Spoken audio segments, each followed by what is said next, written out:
Qoraqalpog'iston, Xorazm, Buxoro, Navoiy, Samarqand, Qashqadaryo, Surxondaryo, Jizzax, Sirdaryo, Toshkent, Andijon, Farg'ona, Namangan, sizlar qayerdansizlar? Izohlarda yozib ketinglar.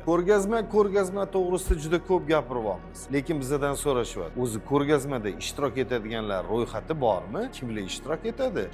O'zbekiston bo'yicha ko'rgazma o'tkazmoqchisizlar? Biron bittasi ro'yxatdan o'tdimi? Agar sizlar haqiqatdan ham naslli qo'ylar ko'rgazmasida ishtirok etmoqchi bo'lsanglar, darhol aloqaga chiqinglar. 97 404 2400 va o'zingizni, qattanligingizni va qanaqa qo'ylar bilan ishtirok etishinglarni ro'yxatdan o'tkazib qo'yinglar. Biron bir viloyatda ko'rgazma o'tadigan bo'lsa, voy, biz yoqqa bora olmasdik, juda uzoq edi deysizlar. Xudo xolisa o'zingizlar yashab turgan viloyatingizda ko'rgazma bo'ladi. Hattoki Qoraqalpog'istonda ham Alloh nasib qilsa ko'rgazma o'tkazamiz. Mana shu videoni qo'y bilan shug'ullanadigan tanish bilishinglarga yuborib qo'yinglar. Toki ertaga voy men eshitmagan edim demasin.